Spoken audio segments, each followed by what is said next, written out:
New Thought Media Network. We are a global broadcast network of positive music, media, and entertainment, inspiring humanity's evolution along the journey of enlightenment and creating a world of love, peace, empowerment, and prosperity for all. New Thought Media Network. Positively inspiring.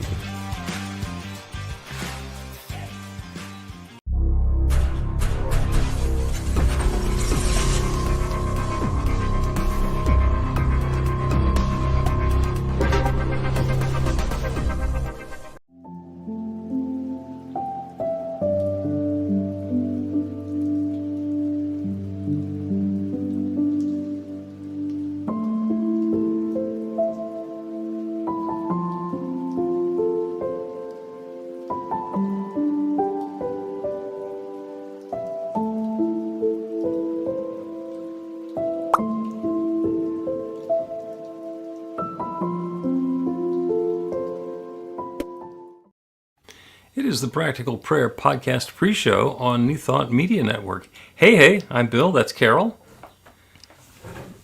And we're going to do another episode. We were not here last Monday. I was off gallivanting with family, and so instead for the podcast episode that drops this week, we're actually going to use an excerpt of the presentation that we did together along with Robert Brzezinski, for Interfaith Awareness Week, which ran last Saturday. But here we are back again, episode number 212. And can you imagine? No. That we've been talking. We've been talking like this for 4+ years, and still going. It's one long yada. All right. One long yap. I haven't heard. Yeah, okay. Yada yada yada yada. We keep it going. So anyway, we do we're going to record a podcast episode starting in a couple minutes, and we get together, sort of to let you all in behind the scenes on New Thought Media Network. So if you have a question or a comment or a prayer request or a suggestion, or you think you could do a better job than us, go ahead and put it in the comments on your social media. And some of it we may humor, we may answer, and some of it we may ignore. Just being honest. And if you think you can do it better, hey, give it a shot. See how your show comes out. He's been on vacation, everybody. You know, I have. He's well rested. Well, not really. If you want to be well rested, go on vacation to someplace peaceful rather than Troy, New York. I mean, it's a lovely town, but it's not bucolic, I would say. It was fun. Okay. Anyway, that's where my daughter has just moved.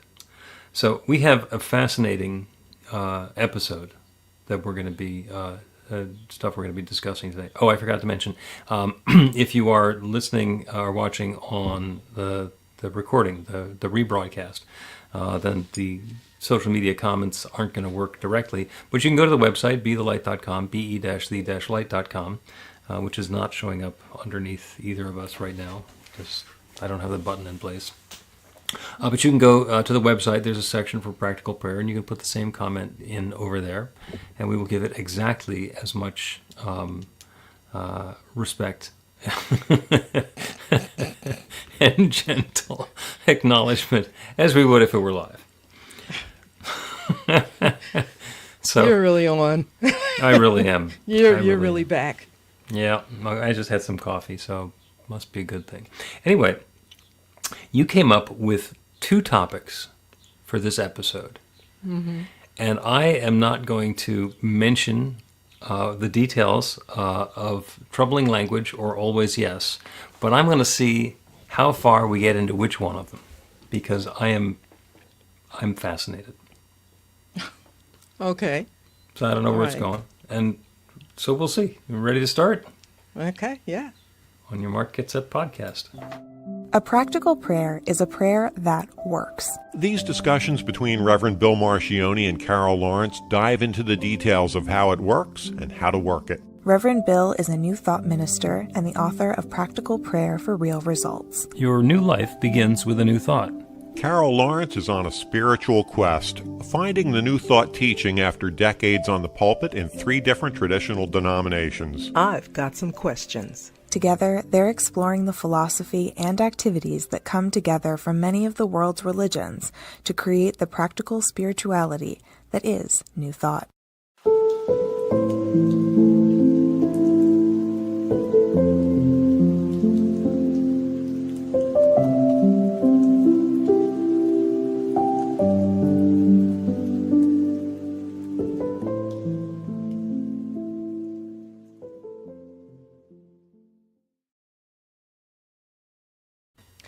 Welcome to the Practical Prayer Podcast. I'm Carol, here with Reverend Dr. Bill Marchiony.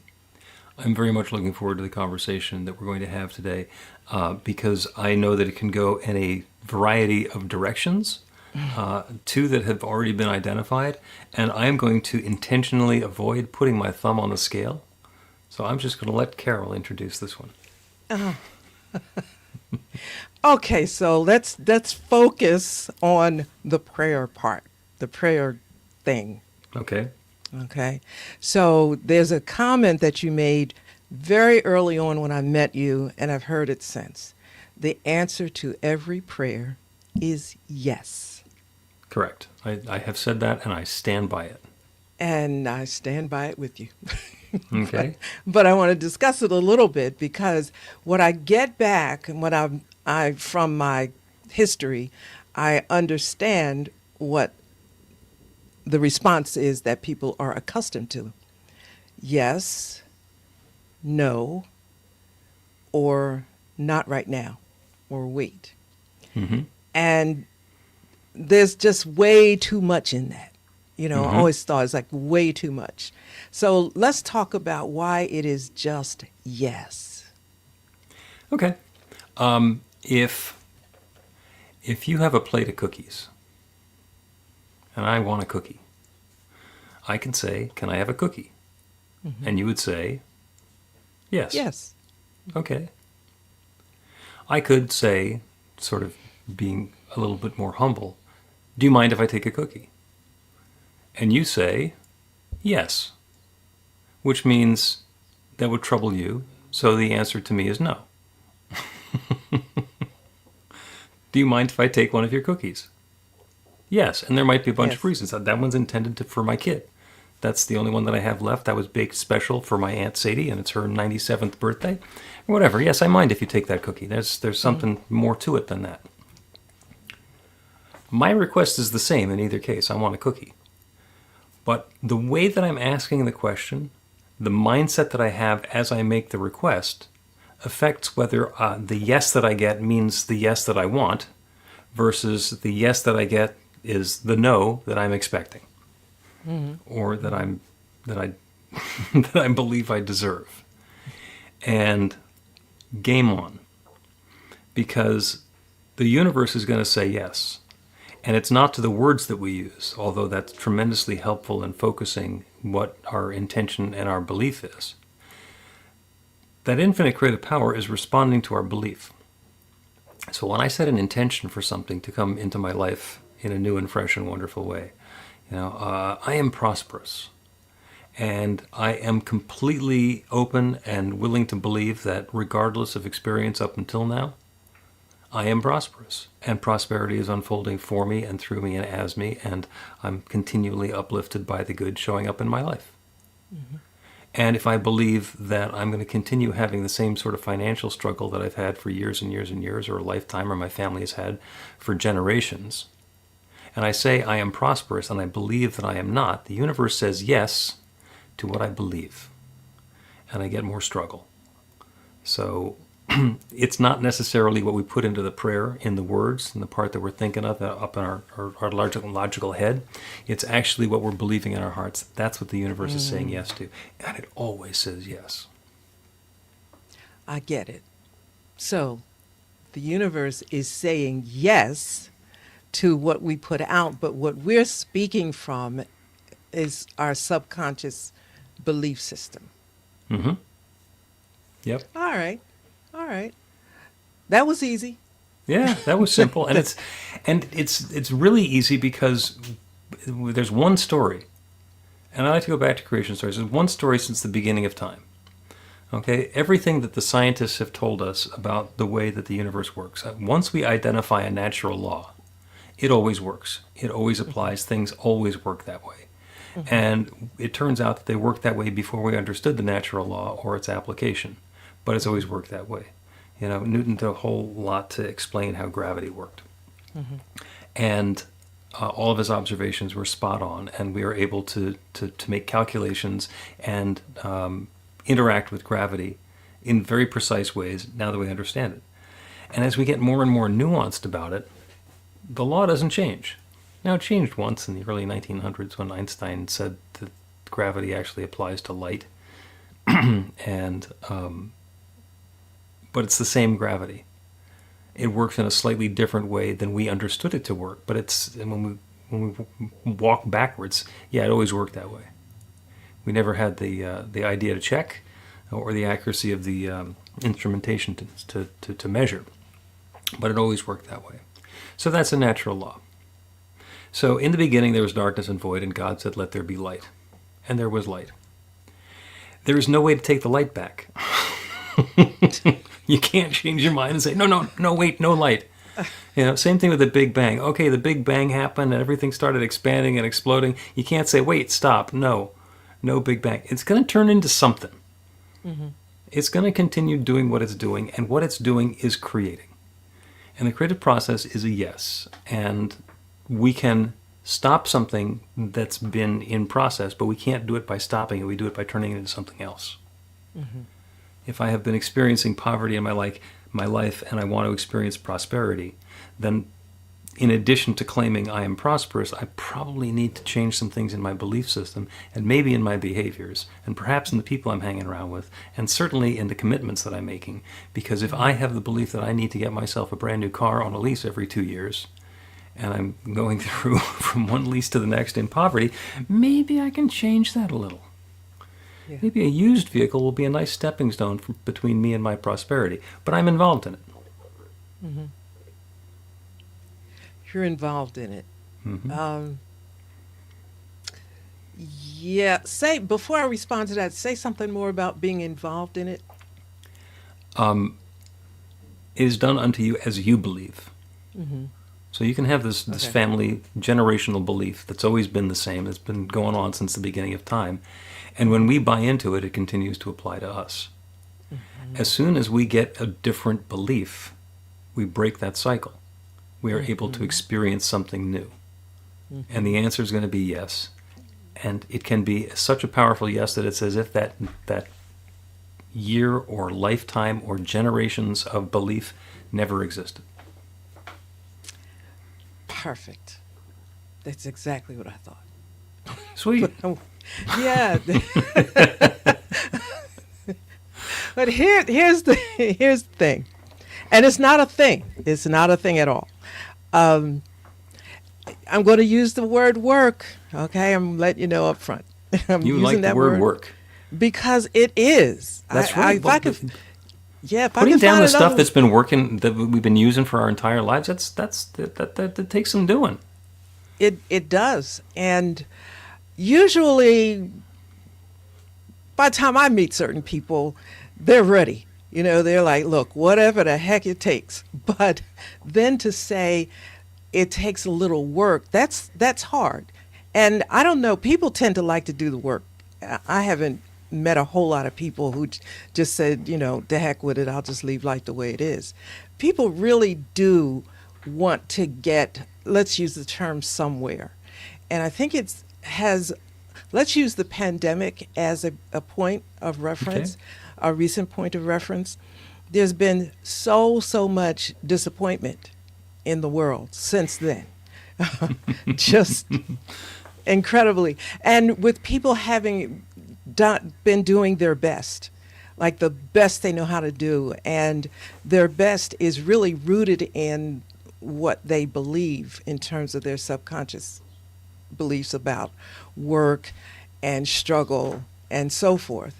And so they continue to keep on doing that and look at what just happened. Now, the pandemic is not something that has any direct correlation with what we do, at least we don't think so at this point.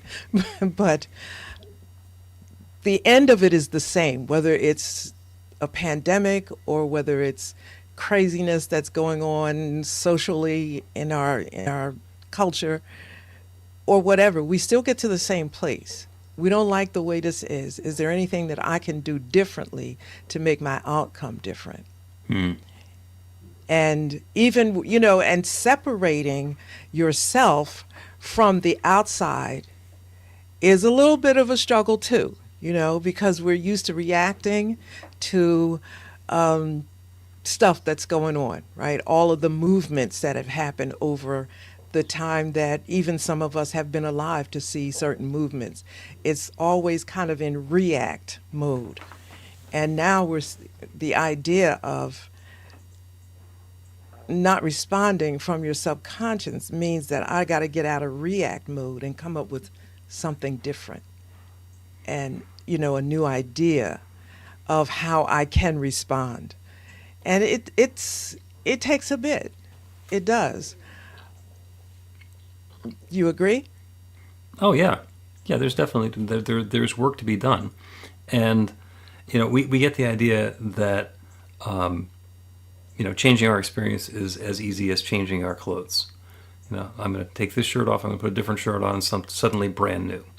And that's a wonderful idea, and sometimes that works.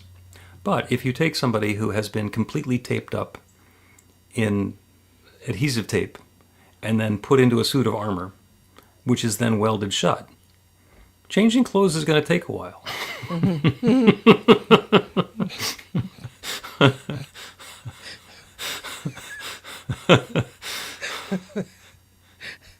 So, yeah, I get it. So here's the You like that visual, don't you? Yeah, I do. But here's a challenge that you remember I said there were two things I wanted to talk about in this part I hadn't considered getting into, but it's just right there. Okay, so I read a lot, and I've just read a lot over the years, and excuse me, it is what moves my needle to read and learn stuff, whatever. Yep. So here we go. I read something from Emmett Fox yesterday. Okay. And I love Emmett Fox, really love him. But what I've done over time is to weed out the way things are said by some of the writers because I know what is meant. Right. And so I'm reading this thing, and Emmett really, he jerked me yesterday. He disappointed you. But it was my fault, right? It was my fault. But anyway, he did it, and he did it in such a huge way. I'm reading and talking to him at the same time. That's what I call talking to my mentors. I'm like, dude. How could you do this? Yes, using words like sin and righteousness, yeah, a little bit, but the way he was really he was articulating things in a very traditional church interpretation. Yep. And that does not make it easy. He's like he set me back a little bit. Because I said, now I got to unravel this, man. If I knew you were going to do this, I'd have read Neville. Well, first off, as you mentioned Emmett Fox, sitting on my desk is this little publication from Emmett Fox, The Mental Equivalent, yes, which I happened to dig out of my library a while ago. And the inside front cover reminds me that Emmett Fox did a lot of his work with the Unity School of Christianity. And the part of Emmett Fox that you're having trouble with is his take, I understand it, on the Beatitudes. Yeah. Blessed are the fill in the blank, for they shall fill in the blank. And before we got into the podcast episode, I mentioned to you that we are going to be discussing the whereases. And that is one of the huge challenges that we have. And when I say the whereases, if you ever look at a political proclamation or a legal contract, it says, whereas these parties live in this particular place, and whereas this is the jurisdiction, and whereas these are the laws, and whereas we have the authority, and whereas. So it basically sets the stage to say, it is there now for proclaimed that. It's Carol Lawrence Day, or whatever. In order to get to the proclamation, you have to agree with the whereases. And the challenge that Emmett and everybody has in translating the Beatitudes is that what they say isn't what was actually meant. So it was transposed when it was written down and said. So what starts out as the words on the page don't mean what they ought to mean. And as you try and translate and back that out, there's a limitation in the starting language. Yeah. Yeah. You know? And I'm thinking that is true with a lot of writers. But this one here, and let me be clear, Emmett's my guy. He's one of my guys now. You like Emmett Fox, yes, indeed. I got a few of them that I really like, and most of his work is very simple. A lot of it's just almost pamphlet size, and you can kind of work with that. Yep. But you get this other one, which comes probably much more from unity. And for example, and this is not. That's why I said it was my fault in the first place, because you should have pre-read the material. I should have pre-read it a little bit more meticulously than I did, right? Because he said that the King James Version was the most credible to date or something like that. And I'm thinking, oh my God. Like, I guess I forgot when he was writing this, because at that point, King James was it. Right. Okay. So no problem, except that you got a lot of King Jamesers there right now. So to get Emmett Fox it was almost like he was affirming this. And I'm like, you know what, this is totally your fault. Like, this sets you back a lot. Yeah. But so he rolled the scoreboard back 100 years on you. Yes, he did. Yes, and you had to start over again. Yeah. Well, that's a me thing, That's my fault. Threading the needle between New Thought concepts and Scripture, it seems like the sort of thing that's really easy, because when somebody who's good at it does it, and does it with a part of Scripture that's particularly amenable to it, it looks easy and it looks obvious. And it is always somewhat fraught because of the whereases. And not just what was written down, but the assumptions about what everybody thinks it means before they hear about it. And if you want to wind somebody all the way back to what did this mean before it was said, it becomes even more challenging. And I refer to that as troubling language. So, and by the way, I agree with the observation about how valuable the King James Version of the Bible is. It is the flowery sounding one. It's the ones with the thys and thous and therefores and all the rest of that stuff. It also tends to be much more poetic than a lot of other translations, which I think are probably more accurate to the meaning. But 23rd Psalm, the King James Version, my cup runneth over. Okay? Other translations, my cup is full. Guess what? It doesn't have the same connotation. My cup runneth over feels different than my cup is full. And there's a lot of that in the King James Version, which carries some of the flavor of the original language that it was translated from, and unfortunately also tends to run down the rabbit hole of what people thought it meant at the time that the translation happened. Yeah, I think the part that let me say this lights me up. You know that, right? This whole this is thing your thing. This is my thing, because I can do it. It's when it's not your thing, it's not your thing, it doesn't light you up. But here's the thing. King James is all of that. I think it's beautifully poetic. It's just crazy beautiful. If you just leave it at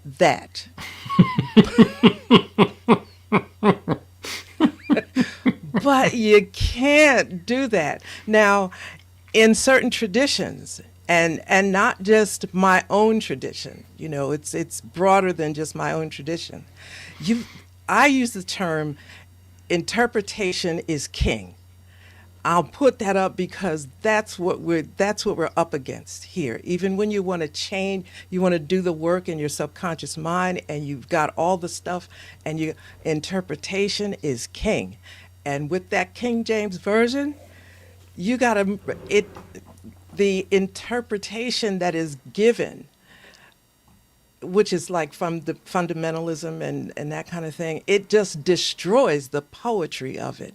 And replaces it with guilt and, all shame and all that kind of stuff that is becomes or has become deeply rooted in the subconscious mind of people, which makes it incredibly difficult for them to move forward. Yep. So you see, when Emmett said King James Version is this, I'm saying, no, I'm like, you don't know what you're saying, dude. This... I get it, but no. Right. Emmett, stop helping. Yes. yes. And let me just say this. I am deeply sensitive to the hurt and the religious trauma. I just am. And little things like that can just knock things out of the, it's just rough. Oh, yeah. So that's... there's nothing you could do about that except for just read carefully before you start reading. Well, yeah, that's a lesson. Note to self. The other thing that I'm going to remind you and everybody else of is that Scripture is metaphorical, historical, and metaphysical, and the sections are not labeled. And as soon as you read something and you say, oh, this is metaphysical, no, that's just a historical story. And, oh, this is historical, no, that is a metaphor, and people say, well, no, every word in the Bible is the absolute truth. And Jesus said, I'm telling you parables. I'm telling you stories because you won't understand if I just tell it to you straight. So when the big guy is in there saying they're stories, maybe they're stories. So there is a bunch of discernment, and not just in the part that Jesus was talking about, but in all of Scripture, because it's tremendously valuable, and we might need to squint before we take that fully into committing to live our lives by it. Yeah, again, the whole thing lights me up, and it's just, I'm like totally, I'm quite boring. I warn people about that. I'm just quite boring because if doing this and laying all of this together and weaving it is exciting to me, then that means I'm pretty boring. But I'm cool with that, right? I've been boring all my life, so I'm cool with that. But it's the commentary that, you have to, I think it just occurred to me that you have to take into consideration the writer's background and how they perceived it, as opposed to just thinking, okay, so this is a new thought writer and they're going to say this and they're going to believe that. That is not true. Nope. And I'm thinking, oh, okay, so I have a book I got a long time ago. It's a conversation between not Emmett Fox. Why am I doing this? Anyway, it'll come to me because got so much going on in my head. Well, Ernest Holmes and Ralph Waldo Emerson. It's a conversation. Okay. Blew me away. I'm just, okay, so I learned from studying that how to have all of them having conversations interchangeably. Doesn't matter, right?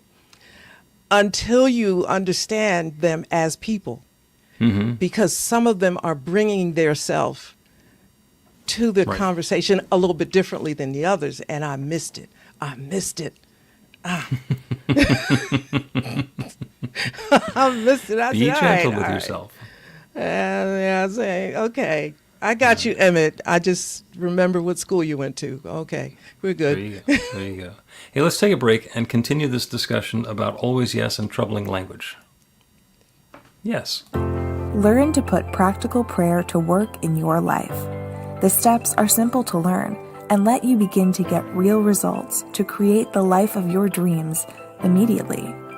Reverend Bill Marchiony's widely acclaimed book, Practical Prayer for Real Results, gives you a clear summary of the New Thought principles behind practical prayer and the series of easy-to-understand steps found in the most effective prayers from religions and spiritual practices all over the world and throughout history.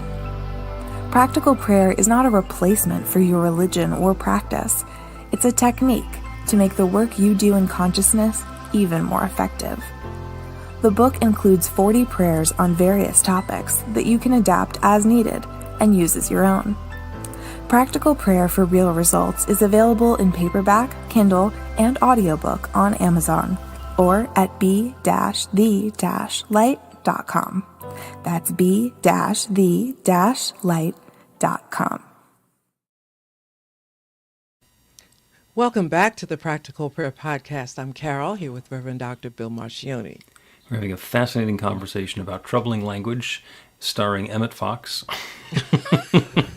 Because Carol started teaching from Emmett Fox, and then the way that he was expressing some of the stuff in the Beatitudes was like, oh, no, you're buying into the source language way too much.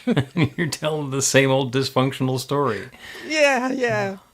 Making it a little less dysfunctional. So I went and checked the stats, and actually Emmett Fox made his transition in 1951. So it's been a bit. And so definitely the product of his times. And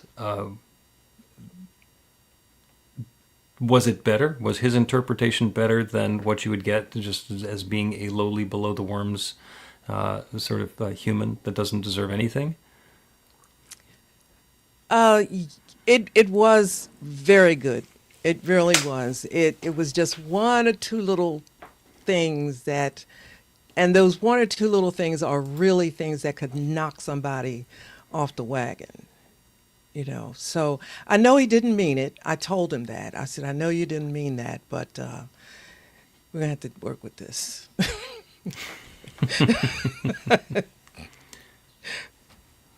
Yeah.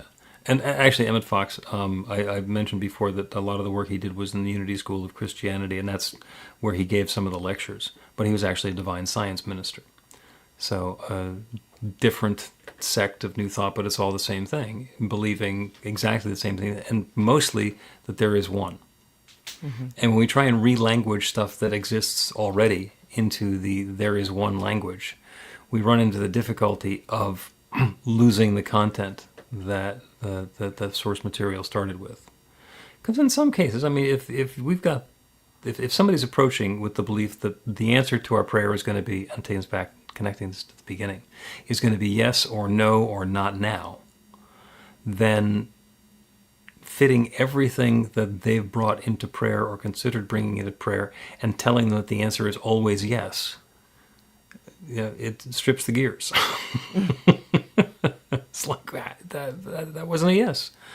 This is what I wanted. That was the prayer, and it was a no. What do you mean it's a yes? Yeah. So we got to be careful about where we start as we're taking somebody who has their own lifetime of experience and perspective and bring it about to something new. Because once you're willing to dive in and do the work, and you can look back with a detached view of everything that's happened, it's like, oh, that was a yes. I didn't think I was asking for that, but I was actually getting exactly what I believed I should be getting at that particular time. When all those women dated me for exactly 4 months and then dumped me. It turned out I had a belief that I didn't deserve a relationship that lasted more than 4 months. And as soon as I let go of that, one of them stuck around. Go figure. This is the belief changed. Exactly. And it's there's a lot of accountability in that. When we acknowledge that the partnership that we're working with, is the answer we're going to get is a yes, then we know that we can create an intention and get a yes. And if we get a yes to something other than what we wanted, it's like we weren't asking in a way that was going to be productive to give us the experience that we wanted. We approached it with a doubt or a hesitation or a disbelief or something. Mm-hmm. And the yes was not the yes we wanted. Damn. Do you know what I'm thinking of right now as you were saying that? Is the Chat GPT.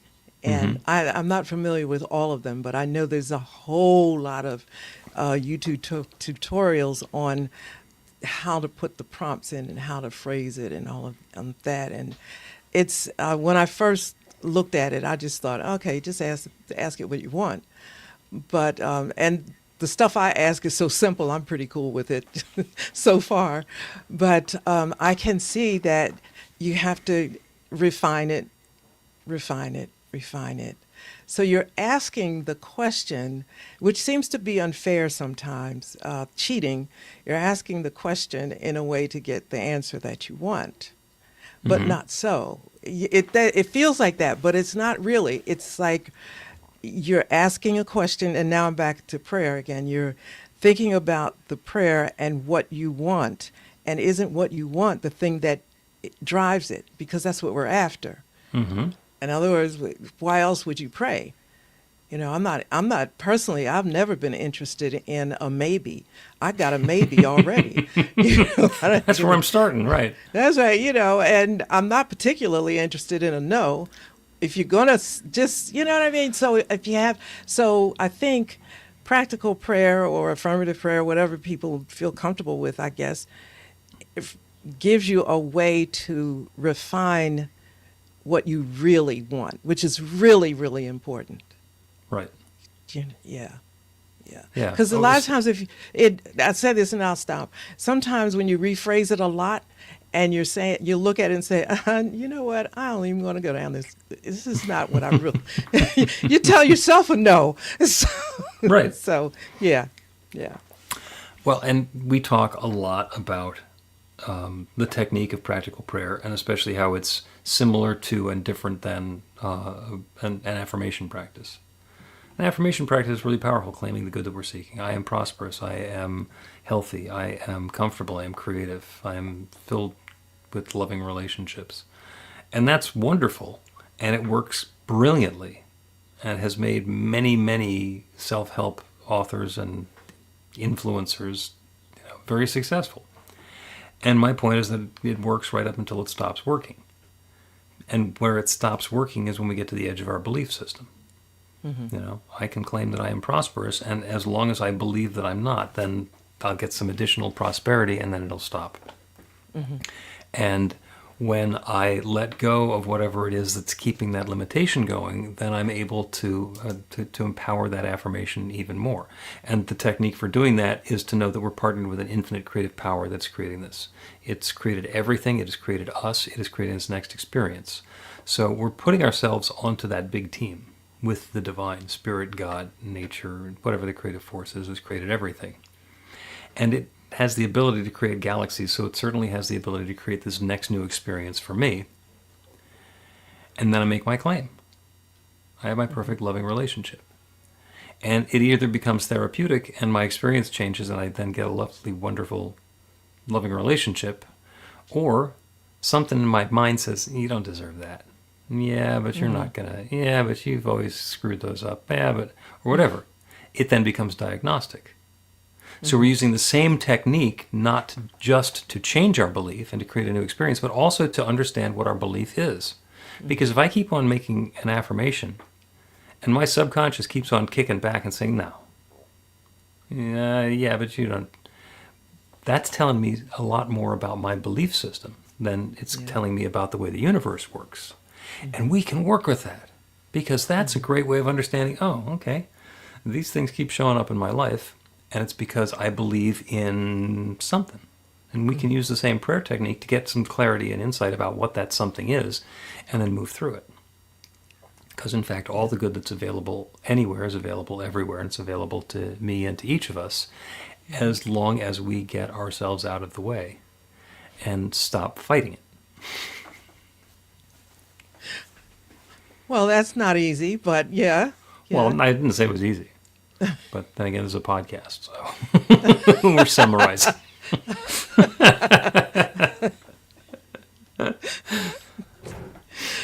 Oh, that's why I love this so much, because there's so much success in the process that you just talked about. You know, it's so much success in it. Even though you can start out feeling like I'm just totally screwed and there's nothing that's ever worked for me and blah blah. It's like once you get started down this road, there's little successes that you can see and feel and be excited about it. And it's like, oh well, God really is on my side. Let me try again. That's the energy and the positive whatever that I get out of practical prayer and that whole process. Yeah. It's beyond hope, because hope is hope, and but this step is like you feel positivity, or you can see it. It's in the air, however slight it may be, with every step, which is amazing to me. It's just amazing. The answer is going to be yes. And so by aligning ourselves with the good that we're seeking, we're able to let that yes be something that's uplifting and fulfilling for us. Mm-hmm. Do you mind if I take a cookie? Yes. Okay. May I have a cookie? Yes. It's the same yes, but the question is different. Mm-hmm. And in fact, if I say, may I have a cookie, and your answer is going to be, I'm saving these cookies for somebody special. Now there's a new opportunity. Oh, can I have one of those cookies? Oh, sure. Well, they actually look better. So, can I have the cake? Oh, well, we can have the cake instead. There's a lot of possibilities open up once we actually go through the process. And if we know that the answer isn't going to be no, it's telling us there's another yes, and we haven't positioned ourselves to get the yes that we're looking for yet. Classic example, when I'm dealing with one of my prayer clients and they want to have a relationship. Oh, I really want to have a long-term relationship and somebody who I can wake up with and spend my life with. And the first question I say is there room in your dresser and your closets for their clothes?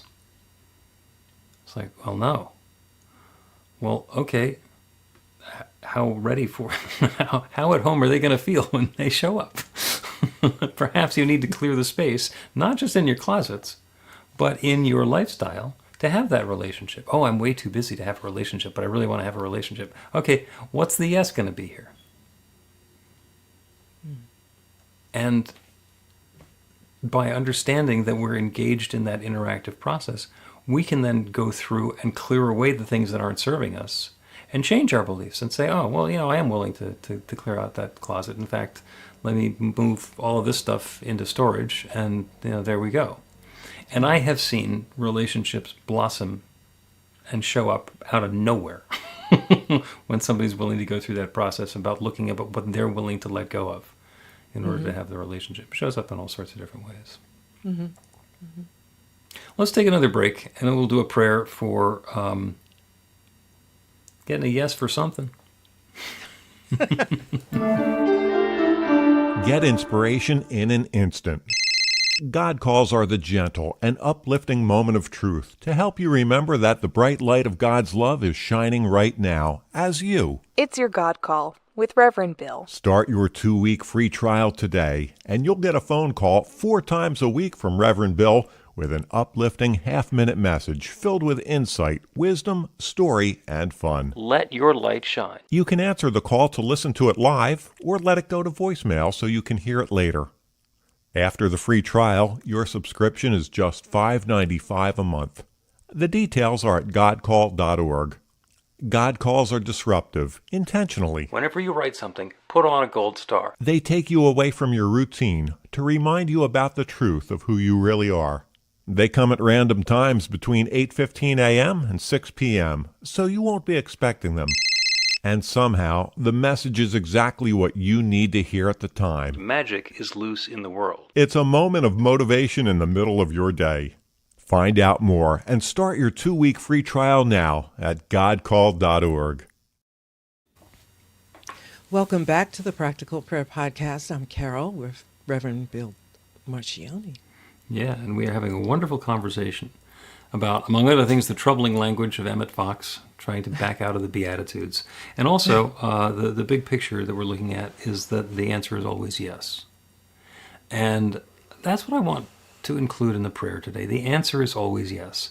And this winds up being an exercise in our imagination.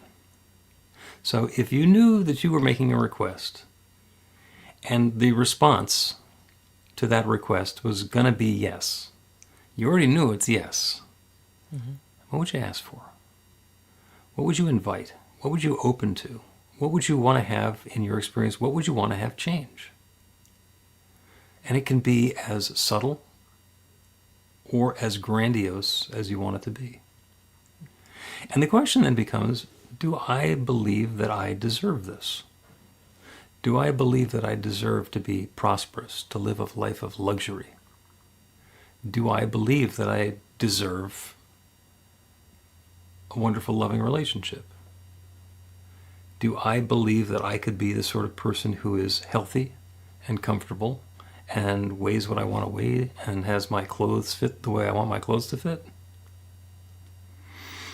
And if we know the answer is going to be yes, then as we start considering those things that we're going to be praying for, that we're going to be inviting, that we're going to be setting our intentions for, we'll find some pushback. Well, yeah, I believe that can happen. Well, no, I'm way too old for that, and there's too many things that are going on in my life, and I already have these people who are doing this, and I'm far too far along in my career to change, etc., etc., etc. All the thoughts that come through our minds. The answer is going to be yes. Ernest Holmes once said that we pay for everything in spiritual coin. And what that means is that we have to align our belief, align our consciousness with the essence of whatever the good is that we're seeking, and then that will attract the good into our lives. Carol likes to phrase this as, you got some work to do. Because that process of aligning our consciousness, paying in spiritual coin, can be work. And the prayer is to know that there is one infinite creative power, one divine presence, one limitless love. We call it God. And that's just shorthand. That's a word that gets used in Scripture a lot. And it means that one infinite creative power, the divine source that has created everything, that continues to create and has been sharing itself as its creation since the beginning of time, that one source that is the creator of everything, that one is the creator of me and each of us and all of our experiences and all of our activities. There is only the one. And it's shining and sharing and showing and refracting and reflecting itself and folding upon itself, individualizing and particularizing itself until this entire myriad universe of all these seemingly separate things are showing up in our experience. It seems like I'm over here and everything else is over there. The good that I'm seeking is not right here at hand right now.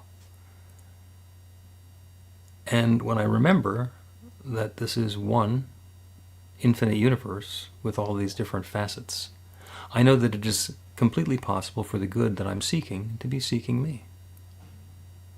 And as I open to that good, as each of us opens to that good, as we let go of any belief that we don't deserve it, as we allow ourselves to be eased out of whatever behaviors or mindset has been keeping it from coming into our experience before, as we clear the way, the answer is yes. The clarity for that answer becomes obvious. And the good that we're seeking fills us in, finds us, uplifts us. It happens in all sorts of wonderful ways. If somebody is looking for a new job, a new way to share their gifts and skills and talents, it's not like they're going to necessarily go out and force themselves on somebody. What happens is somebody is looking for someone with those gifts and skills and talents, and they get put together. And there's the opportunity for the gifts and the resources to be intermingled and shared to bring more good into the lives and experience of everybody involved. Same thing in a relationship. They don't happen on one side. Loving relationships happen because of the connection. And they're certainly possible. And it is certainly possible that that person with whom each of us can have a loving relationship is seeking us now? And the answer is yes, and the good unfolds. And it shows up in all sorts of different ways. So I set the intention for the highest and best, the desires of each one within the sound of my voice now unfolding in a way that is uplifting and harmonious and joyous, as good as we can expect, and even better. This is the invitation that I am submitting into that infinite creative law that creates everything. And I know that the answer is already yes. These new experiences are already coming about for each of us in our own way. Yes, yes, and yes again. And I'm grateful for it. I'm grateful for the good that's unfolding. I'm grateful for the stories we each get to tell. I'm grateful for the willingness of each one to get out of the way and allow the yes to unfold. And I'm grateful for the awareness of this creative process that allows me to speak this word and release it into the law and know that the yes is already happening. And so it is. The Practical Prayer Podcast with Reverend Bill Marchiony and Carol Lawrence is a production of BeTheLight.com. be-the-light.com. Where you can find more information about practical prayer for real results. Our theme is by Music of Wisdom. You can learn about the spiritual community of New Thought Philadelphia with daily guided meditations, Weekly celebrations of spirit, and Reverend Bill's classes in practical spirituality at newthoughtphilly.org.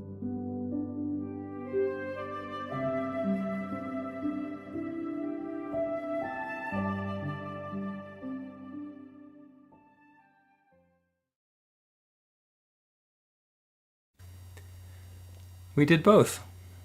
We did both. We did Always Yes and Troubling Language in one episode of the Practical Prayer Podcast. You know, I had this idea you were going to do that. I said, now let's see how he does this. How's he going to pull these two things that together that seem to be different? Two different conversations. Yeah. But you did it. You can't start by talking about there's one and then have to do two. It comes together somehow. Yeah. Okay. Well, it was an adventure. I just knew it was going to happen. I just wanted to see how you did it. Okay. I didn't set it up that way, but, you know, that's how it goes. Yeah.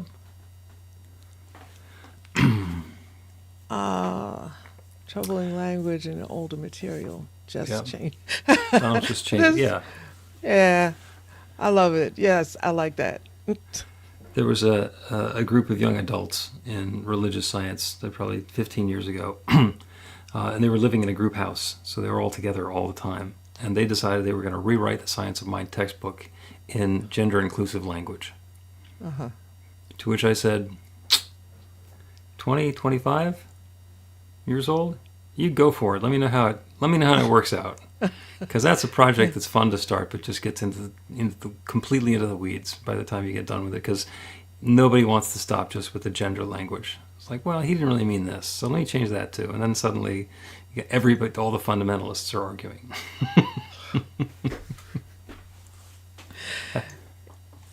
You can't take it personally. You know, I find it, one of the reasons why I find it extremely exciting, or lights me up, I've been using that term, is because I'm living in a time where I'm in the transition. You know, I knew what it was then, and I've eased through what it is now.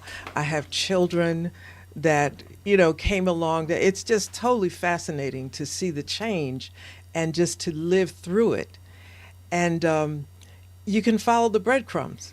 You know, it's just a delightful journey to follow the breadcrumbs in the way you change. And I like the way Donald said it on this chat thing out. I'm not sure where that chat shows up, but just change it. I can make it show up. There it goes. Oh, okay. Yeah. So the Reiki Rev. He says this horribly millennial, but I really like that because it's like you don't get, I use the term that your term is so descriptive. Like, you don't get all wrapped around the axle. Just change it. You know, like there's nobody's going to come and lock you up. Just change it. Right. And go for it. And it's such a delightful, freeing place to be. Well, yeah, and when Emmett Fox reads the Beatitudes and translates it, and you go, nah, swing and a miss, then you can do it again. Do it yourself. You can either change his changes or go back to the original and change it yourself. No, this is what I think it really meant. And by the way, we're not going to use the King James version. We're going to use the fill-in-the-blank version because it's a better starting point. Not as flowery, but who cares? I think so, and I do things the hard way, I'm sure, but I'm sure. But again, it's fascinating too to say that this is how it was. This is the language that was then, and it's from a historical base or whatever base it's from, and then pull it over. It becomes fascinating to do that, but I was blindsided. That's the thing. Yeah. So, you can't be blindsided. It's an assumption. It's an assumption that I made about, the way stuff is written or would be written. Yeah. I spent a bit of my life as a Unitarian Universalist, and my co-founder of New Thought Philadelphia also grew up as a Unitarian Universalist, and my dad was dating a Unitarian Universalist for a while. And I say this because as I tell the joke, I don't want any Unitarian Universalists to get offended, because this is something that the group knows, which is how can you tell that you're in a congregation of Unitarian Universalists, and it's because everybody's reading 2 lines ahead in the hymnal to make sure they agree with what they're about to sing. I like that. Yeah. Same thing. Exactly. Same Exactly. thing, Yes. Perfect. Pre-read the content. Yeah. All right. Thank you, Carol. Thank you to the folks who have been with us on New Thought Media Network. This is the live recording session for the Practical Prayer Podcast. It'll go on the air in podcast land in a week and a half or so. A quick callback to 2 weeks ago, episode 210, about the purple chairs. Carol announced to me that 2 of the purple chairs made their way to her home on Sunday. So, a story that keeps on telling itself. It just keeps on telling. Thank you again. Thank you, everybody. We'll see you next week.